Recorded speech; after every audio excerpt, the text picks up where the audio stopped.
Di balik tingginya pertumbuhan ekonomi dan turunnya angka kemiskinan hingga di bawah 10% pada tahun 2018, Indonesia masih dihadapkan dengan masalah gizi pada anak dan ibu hamil. Hasil riset kesehatan dasar tahun 2018 menunjukkan bahwa prevalensi stunting pada balita sebesar 30,8% dan anemia pada ibu hamil sebesar 48,9%. Ini artinya hampir 1 dari 3 anak Indonesia mengalami kekurangan gizi dalam jangka waktu yang lama dan hampir setengah ibu hamil mengalami anemia.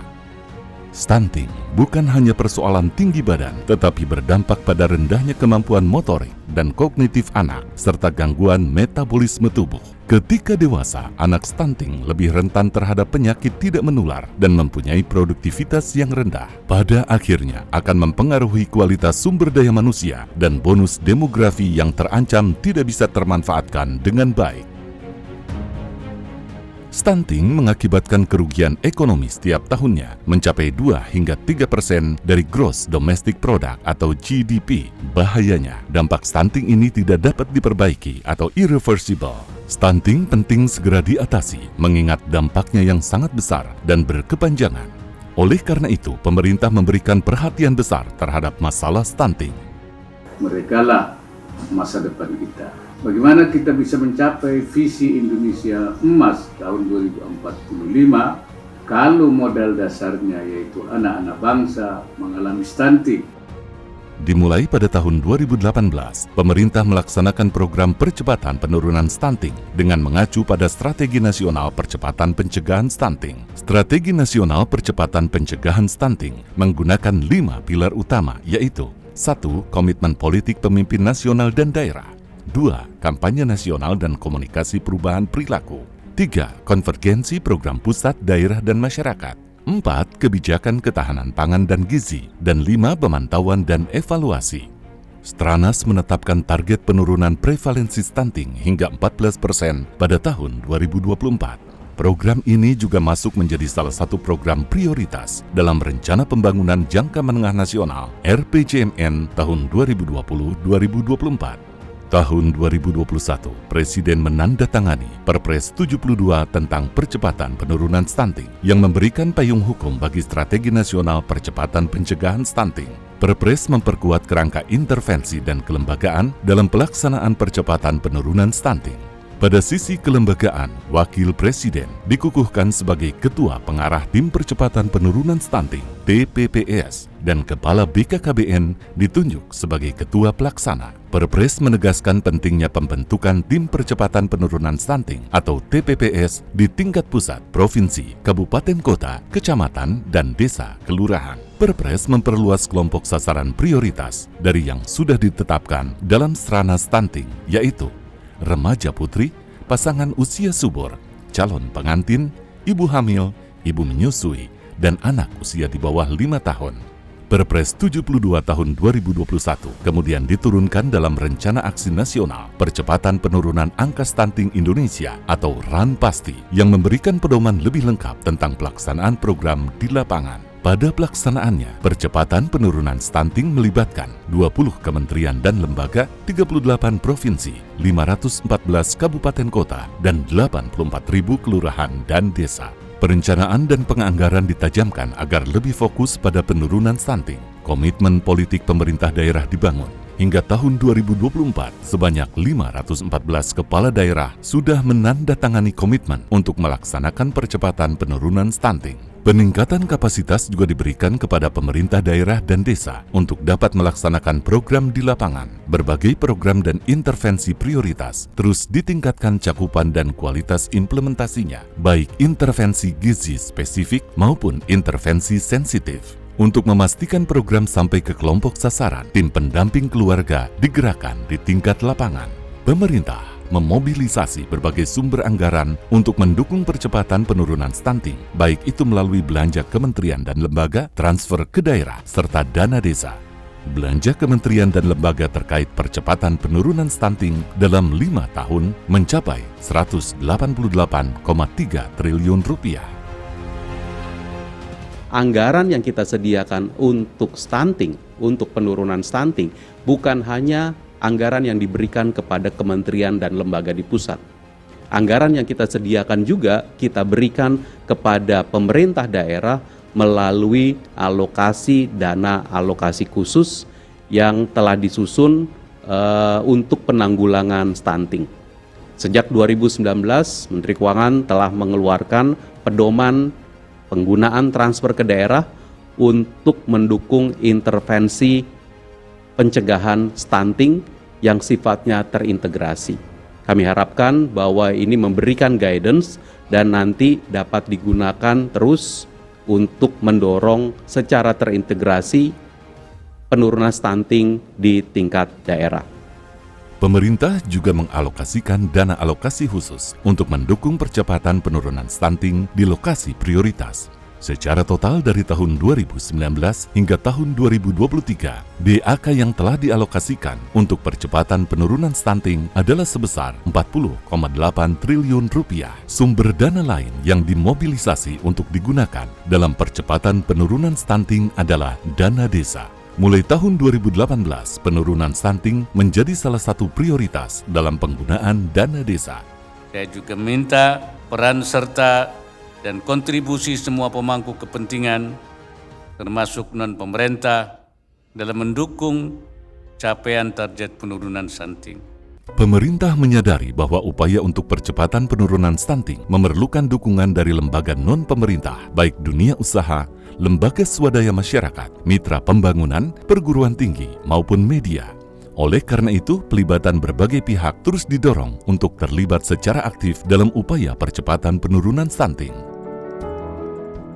Pada tahun 2020 sampai tahun 2021, Indonesia memasuki pandemi COVID-19 yang mempengaruhi pelaksanaan program di lapangan, baik dari sisi layanan kesehatan maupun kemampuan ekonomi masyarakat. Namun demikian, Wakil Presiden menginginkan agar program penurunan stunting terus berlanjut meskipun dalam masa pandemi. Wapres mendorong agar kementerian dan lembaga berinovasi untuk memastikan agar intervensi yang diperlukan untuk menurunkan prevalensi stunting tetap berjalan. Selama pandemi, anggaran terkait stunting tidak dilakukan pemotongan. Layanan tetap berjalan melalui pengembangan inovasi seperti pengembangan pelatihan dan konseling online dan penyediaan berbagai panduan yang dapat digunakan oleh masyarakat.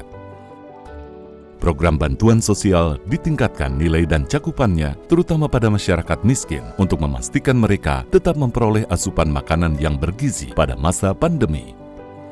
Setelah pelaksanaan program selama 5 tahun, prevalensi stunting turun sebesar 9,3 persen poin dari 30,8% pada tahun 2018 menjadi 21,5% pada tahun 2023. Penurunan ini setara dengan 2,6 juta anak Indonesia yang bisa diselamatkan dari stunting. Pada tahun 2018, jumlah anak stunting diperkirakan sebanyak 7,3 juta dan tahun 2023 diperkirakan sebanyak 4,7 juta. Penurunan ini 1,5 kali lebih cepat jika dibandingkan dengan penurunan yang terjadi pada periode 2013-2018.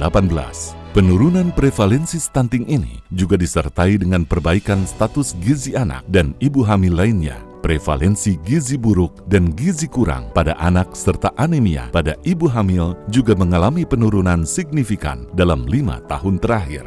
Di tingkat kabupaten kota, jumlah kabupaten kota yang mempunyai prevalensi sangat tinggi menurun dari 279 menjadi 105 kabupaten kota pada tahun 2023. Keberhasilan penurunan stunting juga dapat dilihat dari capaian Indeks Khusus Penanganan Stunting atau IKPS yang mengalami kenaikan dari 70 pada tahun 2018 menjadi 72,4 pada tahun 2022.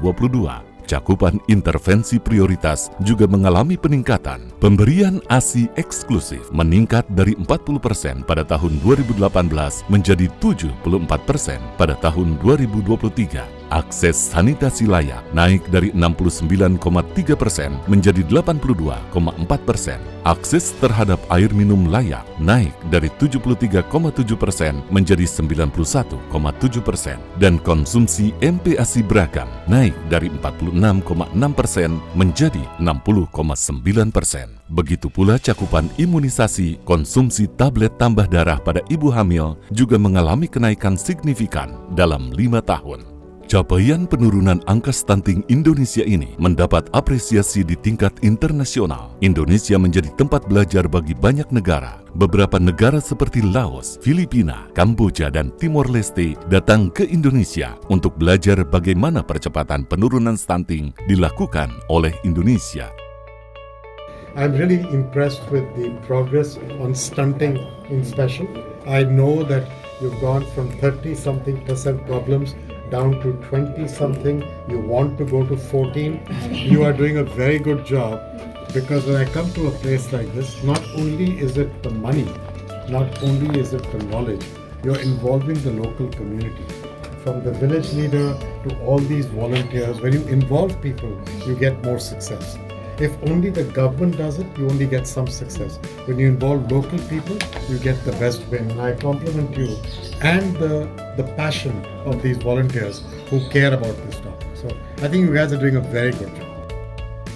Indonesia juga diundang dalam berbagai forum internasional untuk berbagi pengalaman tentang pelaksanaan program yang dilaksanakan di bawah arahan Wakil Presiden ini sebagai penghargaan kepada para pihak yang telah berkontribusi dalam penurunan stunting. Pada acara Rakornas 2023, Wakil Presiden memberikan penghargaan kepada pemerintah daerah dan lembaga non-pemerintah baik secara individu maupun kelembagaan. Penghargaan ini adalah apresiasi atas kerja keras selama ini dan berharap agar penghargaan yang diberikan menjadi tambahan motivasi untuk terus berkontribusi dalam menurunkan stunting. Keberhasilan penurunan stunting yang 1,5 kali lebih cepat tidak lepas dari peran sentral Wakil Presiden sebagai Ketua Pengarah Tim Percepatan Penurunan Stunting. Sebagai Ketua Pengarah, Wakil Presiden mempunyai beberapa peran strategis, yaitu pertama, memberikan arahan terkait penetapan kebijakan penyelenggaraan percepatan penurunan stunting. Kedua, memberikan pertimbangan, saran dan rekomendasi dalam penyelesaian kendala dan hambatan penyelenggaraan percepatan penurunan stunting. Dan ketiga, melaporkan penyelenggaraan percepatan penurunan stunting kepada Presiden. Secara berkala, Wakil Presiden memimpin rapat koordinasi tingkat menteri untuk membahas tentang kemajuan pelaksanaan program dan sekaligus memberikan arahan untuk perbaikan program ke depan. Wakil Presiden juga melakukan kunjungan lapangan untuk memastikan program berjalan tepat sasaran dan sekaligus berdialog, memberikan apresiasi dan semangat kepada pelaku di lapangan untuk terus bekerja menurunkan prevalensi stunting. Tahun 2024 adalah tahun transisi politik dan kepemimpinan baik di pusat maupun di daerah. Namun upaya pencegahan stunting harus tetap dilanjutkan. Wakil Presiden menaruh perhatian besar terhadap keberlanjutan pelaksanaan program. Wakil Presiden juga berpesan agar pelaksanaan program ke depan hendaknya memperhatikan pembelajaran pelaksanaan program yang telah dilakukan selama ini, yaitu pertama, komitmen pemimpin politik sangatlah penting karena dengan komitmen yang tinggi dari para pemimpin, maka koordinasi bisa diperbaiki dan sumber daya yang diperlukan bisa dimobilisasi. Kedua, koordinasi lintas sektor sangat penting untuk dikuatkan karena pelaksanaan percepatan penurunan stunting melibatkan banyak KL dan lintas Kemenko. Ketiga, pembagian peran antar pihak perlu dilakukan untuk menghindari terjadinya tumpang tindih peran. Keempat, sistem pemantauan dan evaluasi yang terintegrasi perlu dikembangkan untuk memastikan program berjalan dengan efektif dan sesuai dengan perencanaan. Kelima, peningkatan edukasi dan literasi masyarakat terkait stunting harus terus dilakukan. Dan keenam, dukungan regulasi yang kuat diperlukan untuk memaksimalkan semua potensi dan sumber daya bangsa untuk mewujudkan Indonesia bebas stunting. Saya minta kepada saudara-saudara pejabat gubernur, bupati, wali kota, serta seluruh organisasi perangkat daerah untuk betul-betul mengawal pelaksanaan program tahun depan, sekaligus memastikan penurunan stunting tetap menjadi program prioritas pada saat transisi pemerintahan nanti.